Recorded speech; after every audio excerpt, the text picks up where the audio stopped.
না, আমরা রাজপথকে লালে লাল করে দেব, কিন্তু ওয়াকফকে আমরা ছাড়বো না। ওয়াকফ হচ্ছে আমাদের মেরুদণ্ড, আমাদের হাত। যদি কেউ এই হাতে কথা হাত ধরে টানাটানি করে, এই মেরুদণ্ড ভেঙে দেওয়ার চেষ্টা করে, এই কলকাতার রাজপথ থেকে হুঁশিয়ারি দিয়ে যাচ্ছি, রক্তের বন্যা বয়ে যাবে এই কলকাতার রাজপথে। তবু আমরা এই ওয়াকফকে আইনকে মানি না, উজ্জ করতে হবে। সম্মানিত শত্রুমণ্ডলী, শেষে একটা অ্যাপিল আপনাদেরকে করব যে আপনারা হতাশ হবেন না। আপনারা দেখেছেন যে গ্রাম বাংলায় চাষিরা খেজুর গাছে রস দেওয়ার জন্য যে প্রসেস তৈরি করে, আমরা শুধু দেখি, কিন্তু ওই চাষি বিশ্বাসী যে দিনের শেষে এক ভাঁড় রস সে ওখান থেকে নিয়ে বাড়ি ফিরবে। তাই আমরা দৃঢ় বিশ্বাসী, এই যে কনস্টিটিউশন প্রোটেকশন ফোরামের যে প্ল্যাটফর্ম তৈরি হয়েছে, আমরা দৃঢ় বিশ্বাসী এর আন্দোলন সারা ভারতবর্ষের কোনায় কোনায় ছড়িয়ে পড়বে। ভাতের কথা চাইলে তুমি সাম্প্রদায়িক কে আনো, বেকার যুবা চাকরি খোঁজে, পেট বোঝে না জাত যেন। উদম্পায়ে মিছিল চলে জামিয়া থেকে যাদবপুর, ফ্যাসিবাদের হবেই পতন, উচ্চ আওয়াজ বাজছে সুর। ধন্যবাদ। আমরা কয়দিন আগে ৭৯তম স্বাধীনতা দিবস পালন করলাম। ইংরেজদের গোলামি থেকে দেশকে স্বাধীন করেছিল এই দেশবাসী। হিন্দু, বৌদ্ধ, শিখ, ইসাই সবাই কাঁধে কাঁধ মিলিয়ে। সেই ৭৯ বছর পরে এই ভারতবর্ষের নাগরিকদের এখন আন্দোলন করতে হচ্ছে আদৌ আমরা এদেশের জনগণ কিনা তার প্রমাণ দিতে হবে।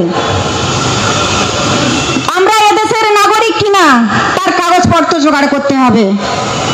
অথচ সেদিন কবির কণ্ঠে ধ্বনিত হয়েছিল সারে জাহাঁ সে আচ্ছা হিন্দুস্তান হামারা।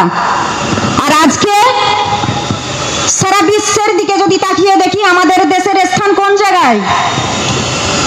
ক্ষুধার্তের দিক দিয়ে, জিডিপির দিক দিয়ে, শিক্ষার দিক দিয়ে, স্বাস্থ্যর দিক দিয়ে সমস্ত স্তম্ভগুলো আজকে ভেঙে তছনছ হয়ে গেছে। আজকে বেকার যুবকদের হাতে চাকুরি নাই, নারীদের নিরাপত্তা নাই। একটা শিশু জন্মগ্রহণ করলে হাজার হাজার টাকা ঋণ নিয়ে জন্মগ্রহণ করছে। আর অথচ এই দেশের কেন্দ্রীয় সরকার আর আমরা যে সুফলা সুজলা রাজ্যে বাস করছি, সেখানের সরকার তারা রাজনীতির কারবারি হয়ে বসেছে। জনগণের ভোট নিয়ে তারা জনগণের সেবা না করে, জনগণের ডেভেলপমেন্ট না ঘটিয়ে তারা ক্ষমতায় কি করে টিকে থাকা যায়, তাদের আত্মীয় পরিজনের কি করে উন্নয়ন করা যায়, তাদের নেতা মন্ত্রীদের কি করে সেব দেওয়া যায়, সেই খেলায় তারা মেতে উঠেছে। আর জনগণের সঙ্গে শুধু প্রতারণা করছে। এটা মেনে নেওয়া যায় না। আজকে আমরা খুব সংখ্যায় কম এখানে ধর্ণা মঞ্চে বসেছি। আমি আপনাদেরকে দায়িত্ব নিয়ে আশ্বস্ত করতে চাই, ২০০ বছরের ইংরেজি গোলামি থেকে দেশকে মুক্ত করেছিল, সংখ্যায় তারা কম ছিল। ক্ষুদিরাম একজন ছিল, আশফাকুল্লাহ একজন ছিল, তিতুমির একজন ছিল, নেতাজি সুভাষ একজন ছিল। তাহলে এই একজন সলিড পিলার তারা দাঁড়িয়ে দেশকে মুক্ত করেছিল এবং বাকি লোক তাদের সঙ্গে জুড়ে গিয়েছিল। তাই আজকে আপনাদের হতাশ হওয়ার কোনো কারণ নেই। আপনারা এই মঞ্চের দিকে তাকিয়ে দেখুন, সব স্টাররা বসে আছে। যখন যুগের ফেরাউনরা অত্যাচারিত হয়, আর যুগের মোজেস, যুগের ডেভিডরাও তারা আত্মপ্রকাশ করে, সেই অত্যাচারী ফেরাউনদের উৎখাত করার জন্য তারা ময়দানে হাজির হয়। অন্ধকার যত ছেয়ে যাবে, আলো তত উদ্ভাসিত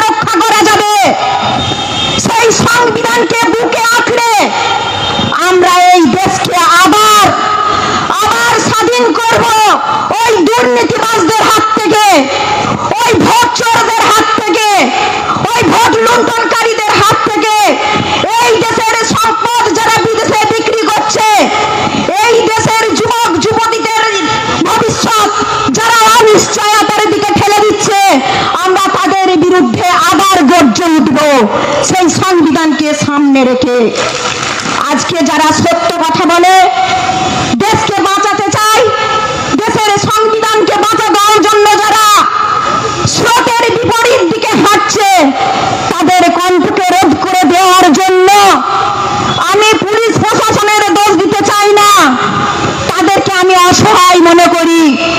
কেন যে দল ক্ষমতায় আছে তাদেরকে তারা মিসইউজ করছে, জনগণের পেছনে লাগিয়ে দিচ্ছে, তারাও বেচারা চাকুরি বাঁচানোর জন্য শাসক দলের পুতুলে পরিণত হয়েছে।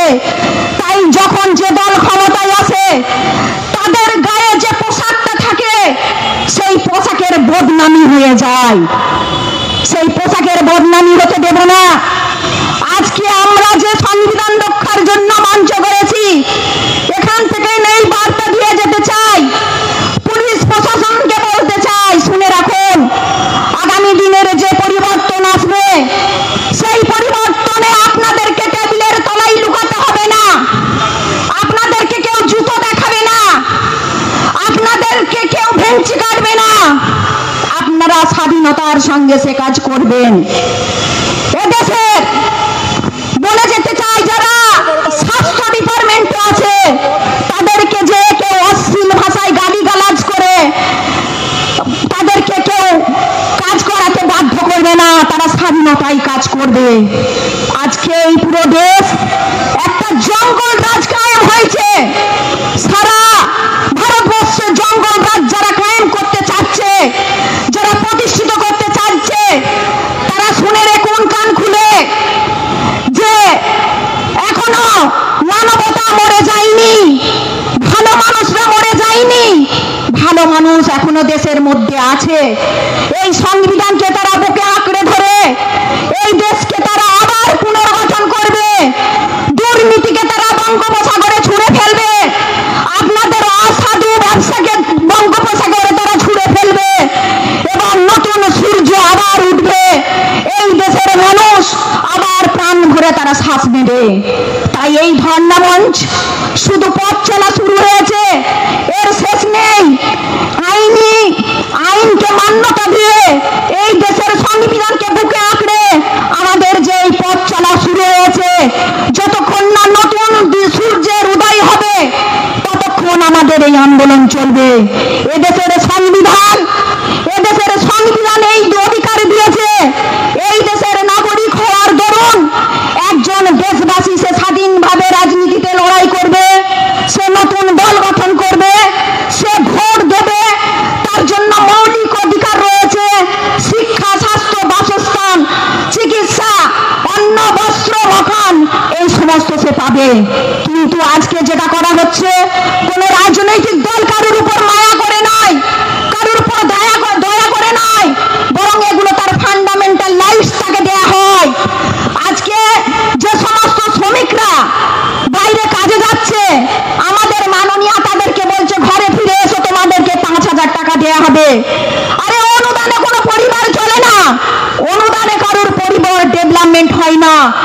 এই পরিযায়ী শ্রমিকদের শুধু বাংলা নয়, এই দেশে জন্মগ্রহণ করার দরুন এই সমগ্র ভারতবর্ষ একটা এই রাস্তার ফুটপাতের পাগলেরও, অতএব তাকে বাংলায় পড়ে থাকতে হবে এমন কথা নয়। মাননীয় মুখ্যমন্ত্রীর এটা উচিত ছিল, যেখানে গিয়ে এই বাংলার শ্রমিকরা রুটি রুজির জন্য ভিন রাজ্যে পাড়ি দিচ্ছে, এই রাজ্য থেকে তাদের রুটি রুজিতে তাদের পরিবার চলে না, তাদের মায়ের ঔষধ কেনা হয় না, তাদের সন্তানদের তারা লেখাপড়া করাতে পারে না, তাই একটু রুটি রুজির আশায় তারা ভিন রাজ্যে পাড়ি দেয়। শুধু তাদের পরিবার ডেভেলপমেন্ট হয় না, বরং ডেভেলপমেন্ট হয় এই রাজ্য তারা ট্যাক্স দেয়। তাহলে তারা যদি ঘরে বসে যায়, এই রাজ্য পিছিয়ে যাবে, তার পরিবার পিছিয়ে যাবে। আমি মাননীয়াকে এই কথা বলে যেতে চাই যে ওটা কোনোদিন সমাধান নয়, বরং এটা আপনি করবেন। এই 5,000 টাকা যদি তার হাতে তুলে দেন, তাহলে তার কোনো স্বাধীনতা থাকবে না, বরং আগামী নির্বাচনে তাদেরকে আপনি লেটেল হিসাবে ব্যবহার করবেন, তাদের কোনো স্বাধীনতা থাকবে না। অনুদানে ভিক্ষায় মানুষের পরিবার চলে না, বরং যেমন বাংলায় কাজের রুটি রুজির ব্যবস্থা করতে হবে, ঠিক তেমনি এই রাজ্য থেকে যারা ভিন রাজ্যে গিয়ে কাজ করছে তাদের জীবনের নিশ্চয়তা আপনাকে করতে হবে। কেন্দ্র সরকারের বিরুদ্ধে আপনাকে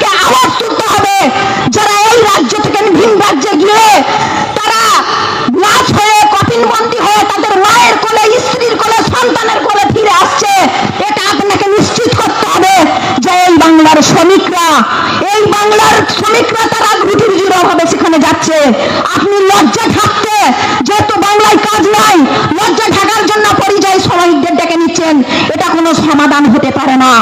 বরং সবার দেশ, এই দেশের মধ্যে সে বিচরণ করবে। এই দেশের মানুষরা ভিন দেশে গিয়ে, অন্য দেশে গিয়ে তারা রুটি রুজি করে এনে এই দেশকে ডেভেলপমেন্ট করছে। এটাই হচ্ছে নিয়ম। আমদানি রপ্তানি যাওয়া আসার মধ্যে দিয়ে একটা দেশ ডেভেলপমেন্ট হয়। আপনি এই সিদ্ধান্ত নেবেন না, এইটা লেখেন বুঝবেন না। আপনি বরং পরিযায়ী শ্রমিকের তাদের জীবনকে নিশ্চিত করার জন্য কেন্দ্রের সঙ্গে বসুন, কেন্দ্রকে হুঁশিয়ারি দিন, সেখানে কেস করুন। সেটা করছেন না, শ্রমিকদের আপনি ডেকে নিচ্ছেন। আর শেষ যে হচ্ছে ওয়াকফ, যে ওয়াকফ সংবিধানের বুকে আঘাত করেছে, সেটা আর কোনোদিন মুসলিম ইস্যু হতে পারে না। সেটা ভারতবর্ষের সমস্যা। তাই সবাই কথা বলবে এবং বলেওছে। তাই সেই এক বিন্দু রক্ত আমাদের শরীরে থাকতে থাকতে এই ওয়াকফকে ছিনিয়ে নিতে আমরা দেব না। আমরা রাজপথকে লালে লাল করে দেব, কিন্তু ওয়াকফকে আমরা ছাড়বো না। ওয়াকফ হচ্ছে আমাদের মেরুদণ্ড, আমাদের হাত। যদি কেউ এই হাট ধরে টানাটানি করে, এই মেরুদণ্ড ভেঙে দেওয়ার চেষ্টা করে, এই কলকাতার রাজপথ থেকে হুঁশিয়ারি দিয়ে যাচ্ছি, রক্তের বন্যা বয়ে যাবে এই কলকাতার রাজপথে। তবু আমরা এই আইনকে মানি না, উজ্জ করতে হবে। সম্মানিত শত্রুমণ্ডলী, শেষে একটা অ্যাপিল আপনাদেরকে করব যে আপনারা হতাশ হবেন না। আপনারা দেখেছেন যে গ্রাম বাংলায় চাষিরা খেজুর গাছে রস দেওয়ার জন্য যে প্রসেস তৈরি করে, আমরা শুধু দেখি, কিন্তু ওই চাষি বিশ্বাসী যে দিনের শেষে এক ভাঁড় রস সে ওখান থেকে নিয়ে বাড়ি ফিরবে। তাই আমরা দৃঢ় বিশ্বাসী, এই যে কনস্টিটিউশন প্রোটেকশন ফোরামের যে প্ল্যাটফর্ম তৈরি হয়েছে, আমরা দৃঢ় বিশ্বাসী এর আন্দোলন সারা ভারতবর্ষের কোনায় কোনায় ছড়িয়ে পড়বে। সকলকে আর একবার কনস্টিটিউশন প্রোটেকশন ফোরামের পক্ষ থেকে সংগ্রামী অভিনন্দন, শুভেচ্ছা, সালাম জানিয়ে আমার বক্তব্য আমি শেষ করছি। জয় হিন্দ।